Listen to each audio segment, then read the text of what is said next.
दुनिया में हर कोई खुश रहना चाहते हैं। इस दुनिया में हम जो कुछ करते हैं वो सबका कारण खुश होने का है। जिस दिन मनुष्य खुश होना बंद कर देता है उस दिन से वो उस काम करना बंद कर देता है, या इच्छा से या स्वेच्छा से नहीं करता है। लेकिन निरंतर खुशी में बने रहने या निरंतर आनंदित रहने का मार्ग प्रभु यीशु हमें अपनी शिक्षा में देते हैं। आज की साधना में हम इसी शिक्षा पर, प्रभु की शिक्षा पर हम मनन करेंगे। तो खुश और आनंदित रहने का मार्ग, मर्म, रहस्य जानना चाहते हैं तो पूरा वीडियो देखिए और इसमें बने रहिए और इसमें पूर्ण रूप से मनन करने और इसके अंदर जाने की कोशिश करिए।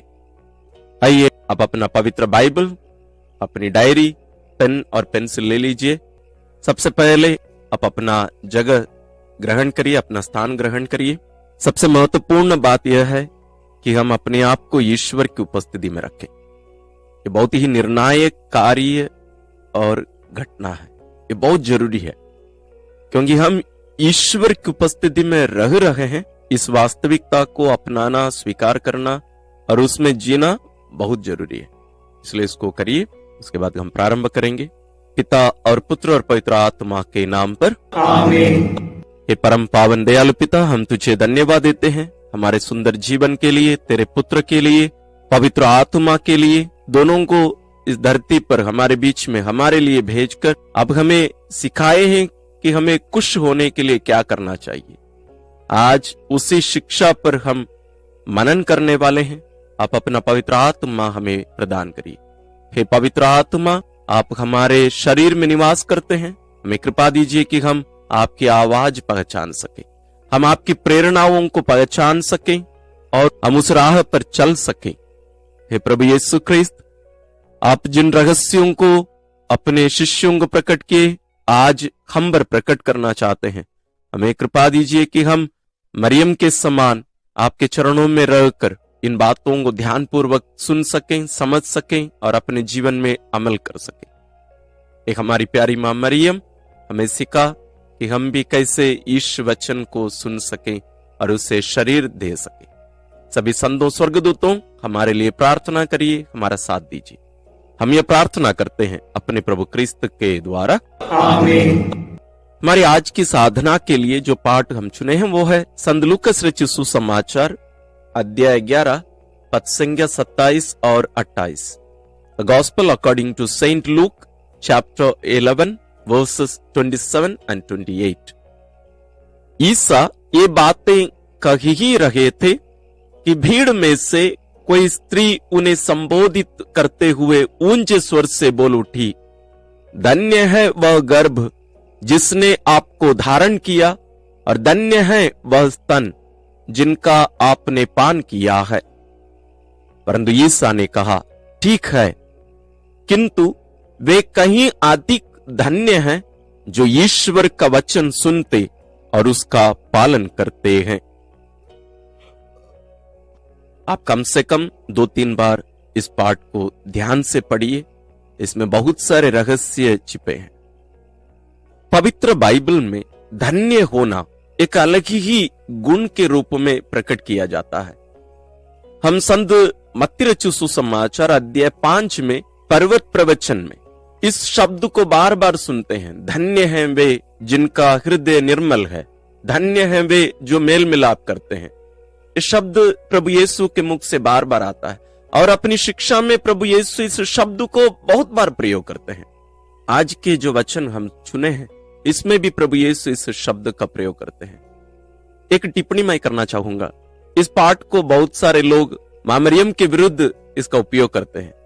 वास्तव में प्रभु यीशु अपनी मां को छोटा करके नहीं दिखा रहा है, उन्हें और बड़ा करके दिखा रहे हैं। इस बात को आज के इस मनन चिंतन के अंत में आप समझ पाएंगे। धन्य होना और धर्मी होना या धन्य होना और खुश होना, ये सब शब्द पवित्र वचन में बदल बदल कर प्रयोग किए गए हैं। वास्तव में हम धन्य और खुश इन दोनों शब्दों को अदली बदली कर सकते हैं। जैसे अंग्रेजी अनुवाद में इसको ब्लेस्ड और हैप्पी, इन दोनों शब्दों को अदली बदली करके प्रयोग करते हैं। जैसे पर्वत प्रवचन को ही कभी इसको blessed are the pure in heart for they shall see God, यानी धन्य हैं वे जिनका हृदय निर्मल है, वे ईश्वर का दर्शन करेंगे। और इसी ब्लेस्ड को happy are the pure in heart for they shall see God, happy और ब्लेस्ड यानी खुश और धन्य, ये दोनों यानी धन्य होने का अर्थ यहां खुश होना है, आनंदित होना है। और कौन है ये धन्य, कौन है ये आनंदित होने वाले, उन्हीं के बारे में प्रभु यीशु हमें यहां शिक्षा देते हैं। यहां इस पाठ को इसके संदर्भ में हम देखें तो इस भीड़ में बहुत सारे लोग थे, हर प्रकार के लोग थे। इसमें शास्त्री लोग बैठे हुए थे, फरीसी बैठे हुए थे। ये दोनों ग्रुप के लोग, बहुत सारे लोग यीशु के विरोध में उनकी शिक्षा की गलती ढूंढने के लिए आके बैठे हुए थे। इसमें कुछ अशिक्षित लोग थे, इसमें कुछ बीमार लोग थे, और कुछ लोग देखने के लिए भी आए थे, कुछ बच्चे खेल भी रहे थे होंगे। प्रभु यीशु वहां शिक्षा दे रहे थे। उनकी शिक्षा को सुनकर भीड़ में से एक महिला चिल्ला उठती है, आप जो शिक्षा सुना रहे हैं ये विशेष है, किसी के मुख से आज तक हमने ऐसी शिक्षा नहीं सुनी है। इसलिए धन्य है वो गर्भ और स्तन जो आपको धारण किया और आपका पालन पोषण किया, यानी आपकी मां धन्य है जिसने ऐसे एक विशेष पुत्र को जन्म दिया, इसका पालन पोषण किया। लेकिन देखिए प्रभु यीशु उसकी बात को काट देते हैं। इसलिए मां मरियम का विरोध करने वाले इस वाक्य का, इस वचन का बहुत प्रयोग करते हैं। प्रभु यीशु उसको पूरा पूरा बोलने भी नहीं दिए, प्रभु काट देते हैं। वो बोलते हैं इससे भी ज्यादा धन्य, ज्यादा खुश उन लोग हैं। कौन? जो ईश्वर का वचन सुनते और उसका पालन करते हैं। मां मरियम से महान यानी जो महिला, जो मां ईश्वर को जन्म दी, प्रभु यीशु को जन्म दी और अपने स्तन से उसे पान कराई, उसका देखरेख की, पालन पोषण की, उससे धन्य वो व्यक्ति है जो ईश्वर का वचन सुनता और उसका पालन करता है। पहले ही मैं कह चुका हूं, यहां प्रभु यीशु अपनी मां को छोटा करके नहीं दिखा रहे हैं। मां मरियम की विशेषता को प्रभु यीशु और आगे बढ़ा के बता रहे हैं। मां मरियम इसलिए केवल धन्य नहीं है कि उन्होंने प्रभु यीशु को अपने गर्भ में धारण किया और उनको दूध पिलाई, उनका पालन पोषण की, इसलिए केवल नहीं है। वो कहीं अधिक धन्य इसलिए है क्योंकि वो ईश्वर का वचन सुनी और उसका पालन की। आप प्रभु यीशु को हटाकर ऐसे कोई भी एक मनुष्य को बताइए जो मां मरियम के समान ईश्वर के वचन को सुनी और उसका पालन की। मां मरियम से बढ़कर कोई भी, बहुत सारे लोग हैं लेकिन सब कोई मां मरियम के पीछे ही खड़े रहेंगे। यदि हम पवित्र बाइबल पर आधारित एक सूची निकालें जो ईश्वर के वचन सुने और उसका पालन किए, सबसे पहले खड़े रहने वाली मां मरियम ही होगी, क्योंकि ये मां मरियम ही है जो ईश्वर के वचन को सुनी, उसको अपने गर्भ में जगह दी। वो वास्तविक वचन स्वयं पुत्र ईश्वर उसके गर्भ में आए, उनके गर्भ में रहे 9 महीने तक। कितना विशेष अनुग्रह है, इसके बारे में हम इसके पहले बहुत बार मनन किए हैं। आप हमारे चैनल में उन वीडियो को देख सकते हैं। लेकिन कभी भी हम मां मरियम को इस वचन को लेकर उनको नीचे ना दिखाएं। यहां मां मरियम को प्रभु यीशु और भी धन्य कहकर बता रहे हैं। आज हमारे लिए जो शिक्षा प्रभु यीशु दे रहे हैं, यदि हम खुश होना चाहते हैं, निरंतर खुश रहना चाहते हैं, निरंतर आनंदित रहना चाहते हैं, मां मरियम के समान हम प्रभु के लिए जीना चाहते हैं, तो हमें प्रभु का वचन सुनना है और उसका पालन करना है।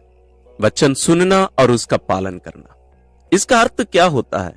क्या इसका मतलब है कि हम हर दिन बाइबल पढ़ें और प्रार्थना करें केवल? हम प्रभु यीशु वचन पढ़ने के बारे में नहीं, वचन सुनने के बारे में बता रहे हैं।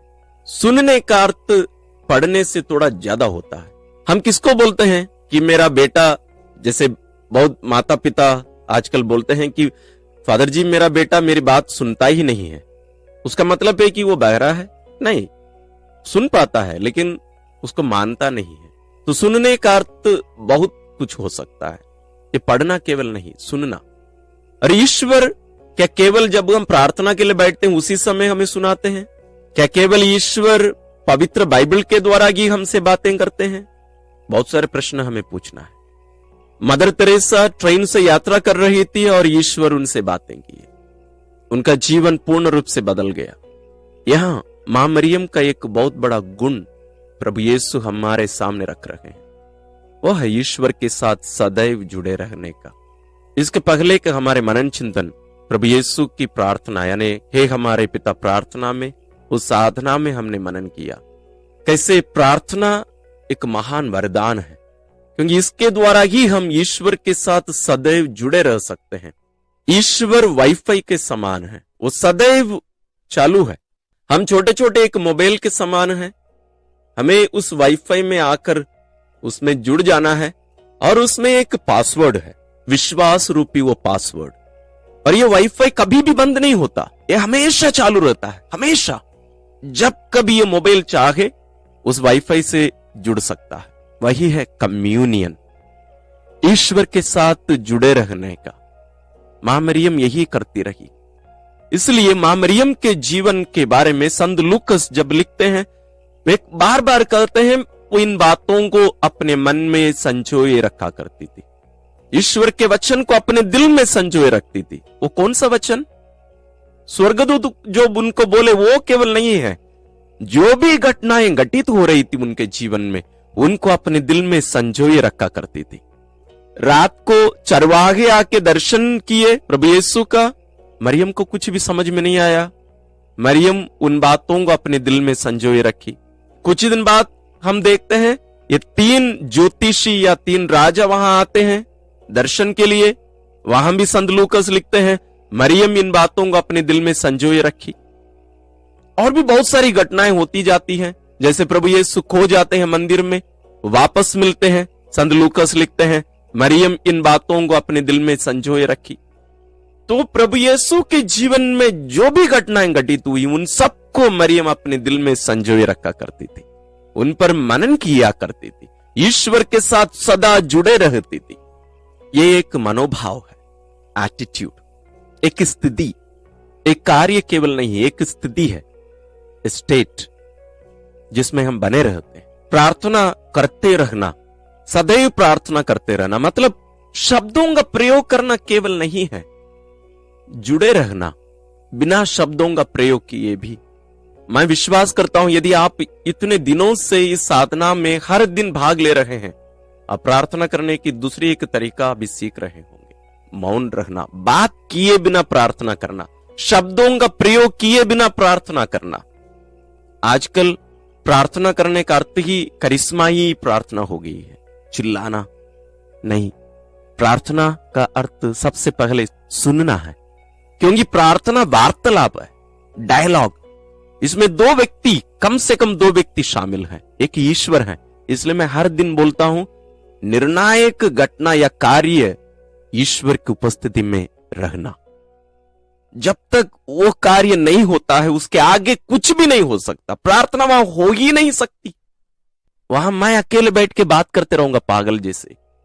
और इसके पहले भी हमने मनन किया, डायल करने वाला, कॉल करने वाला स्वयं ईश्वर है, आप और मैं नहीं।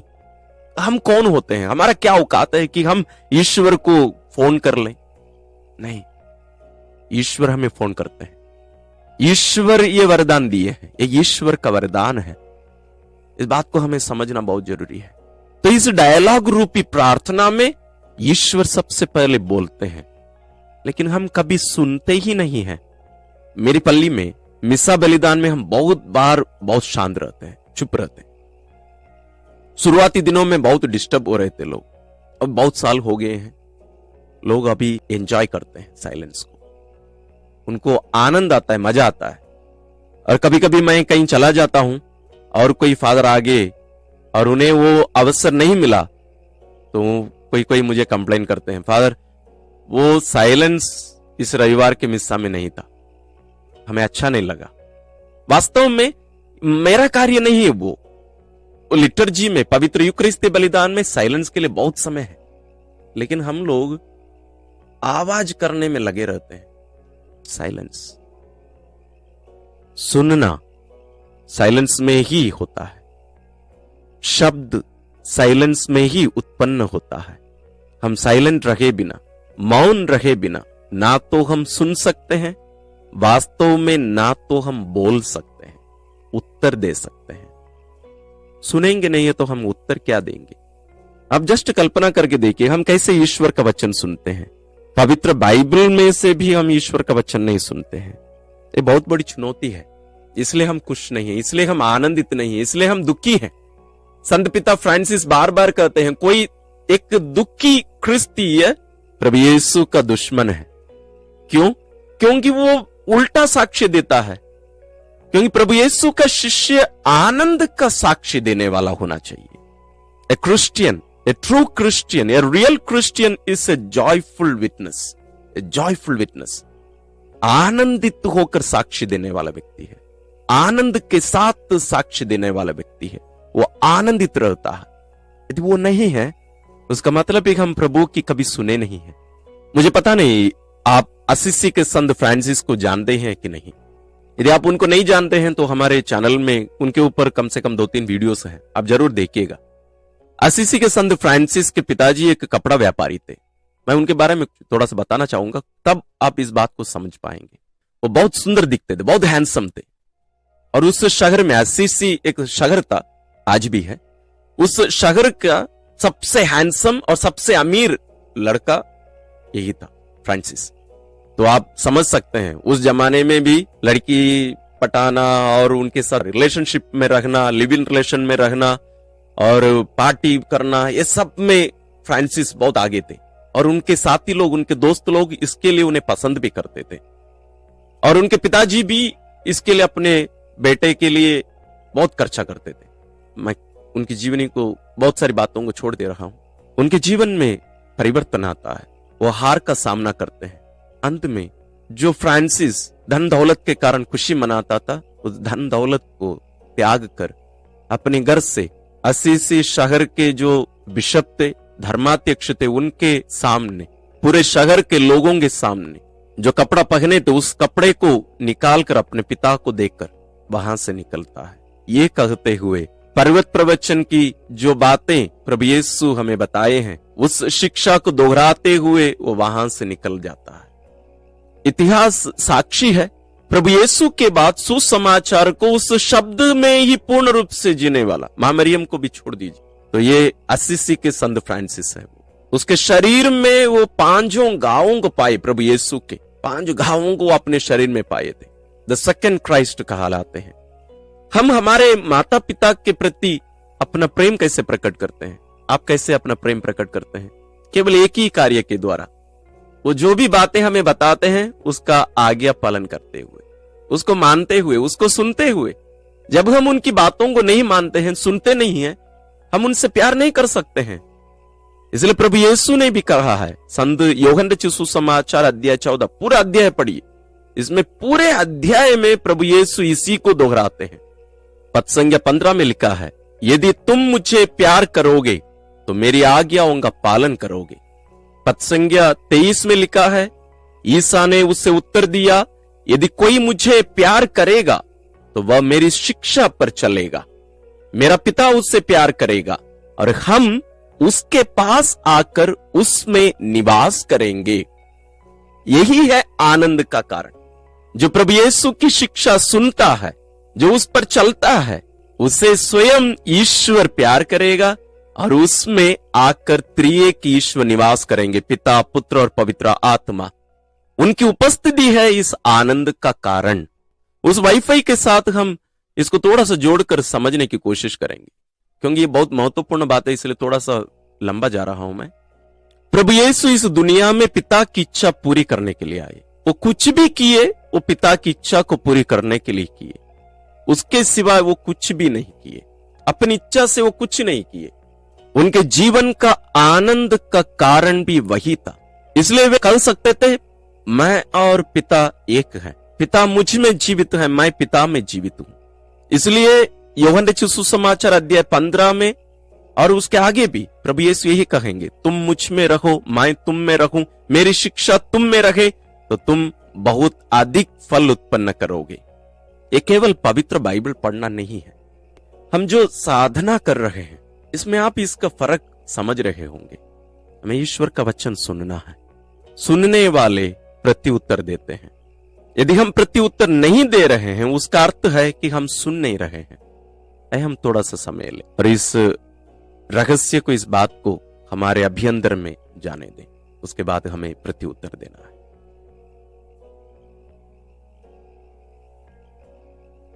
हे प्रभु यीशु, जब मैं तेरे बारे में, तेरी वास्तविकता के बारे में सोचता हूं, तो वास्तव में मेरा सृष्टिकर्ता है, सारी सृष्टि के, सारे ब्रह्मांड का सृष्टिकर्ता तू ही है। तू ही है हमारा उद्धार करता, तारणहार। तुम्हारा कोई आदि और अंत नहीं है। तू ही परम शक्तिशाली ईश्वर है। तू सर्वज्ञ है, सर्वव्यापी है। तेरे बारे में जब मैं सोचता हूं, मुझे शब्द नहीं मिलते तेरा वर्णन करने का। लेकिन उससे बढ़कर मुझे यह बात समझ में नहीं आती कि तू मेरे समान बनना चाहता था, तू मेरे साथ रहना चाहता था और चाहता है। तू मेरे साथ चलना चाहता है, तू मेरा मार्गदर्शन करना चाहता है। तेरे जीवन में जितना दुख भोगा, तुझे जितना भी लोग दुख दिए, प्रताड़ित किए, अपमानित किए, उन सबको तूने सहन किया, क्योंकि तू मेरे लिए अपने यहां एक जगह तैयार कर रहा था। धन्य है तेरा नाम प्रभु। पिता की इच्छा पूरी करना ही तेरा भोजन था, उसी के लिए ही इस दुनिया में तू आया। तूने कहा, देख, तूने मुझे एक शरीर दिया है और मैं तेरी इच्छा पूरी करने आया हूं। तेरा भोजन, तेरा श्वास, तेरा जीवन, सब कुछ पिता की इच्छा पूरी करना था। आज उसी आनंद को, जो आनंद से तू विभूषित हुआ करता था, पिता के साथ जुड़े रहने से, उनकी बातों को सुनते रहना और उनकी इच्छा पूरी करते रहना, तेरे आनंद का कारण था, उसका आधार था।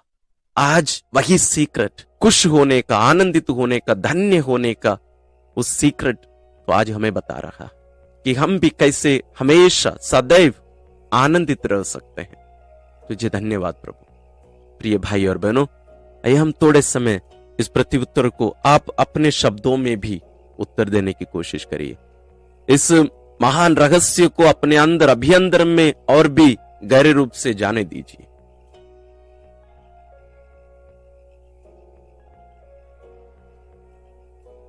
आइए हम तीसरे चरण में प्रवेश करते हैं। हमारे मन की बातों को प्रभु पर हम प्रकट करें। हे प्रभु, मेरे जीवन में मैं बहुत व्यस्त रहता हूं। इस व्यस्ततम समय के कारण, कार्यों के कारण मैं तेरी उपस्थिति को भूल जाता हूं। तो वाईफाई के समान, हवा के समान हमेशा मेरे साथ। लेकिन इस दुनियाई मोह माया, धन दौलत, नाम, पावर, शक्ति आज भी मुझे अपनी ओर आकर्षित करते हैं और इन प्रलोभनों के कारण मैं तेरी उपस्थिति का इनकार कर देता हूं, दरकिनार कर देता हूं। तेरे साथ रहने के उस समय को मैं बहुत बार दूर कर देता हूं, समय नहीं दे पाता हूं। आज भी मेरे अंदर की चीजें, मेरी भावनाएं, इन सभी के पीछे पड़े हैं। लेकिन मेरी आत्मा की आंख तेरी खोज में लगी रहती है और मेरे अभ्यंतर में हमेशा यह अनुभव है कि केवल तू ही और तेरे साथ मेरा संबंध ही मुझे आनंद दे सकता है। उसके द्वारा ही मैं फलदायी बन सकता हूं। प्रभु, मैं तुझे चाहता हूं। मुझे भी सिखा प्रभु कि कैसे पिता की आवाज सदैव सुनते रहना चाहिए, कैसे उनके साथ सदैव जुड़े रहना चाहिए, कैसे उनकी इच्छा पूरी करने के लिए अपने आप को देना चाहिए। तुझसे बेहतर और कोई भी मुझे नहीं सिखा सकता। आइए हम इन बातों में अपने आप को थोड़ा सा और समय दें और इन रहस्यों पर मनन करें।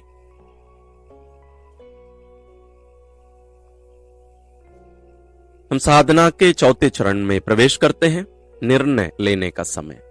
आज हम जो भी रहस्य पर मनन किए, आप अपने अभ्यंतर में जो बातें सुने, उन पर आधारित आप कुछ निर्णय लीजिए, लिखित में रखिए।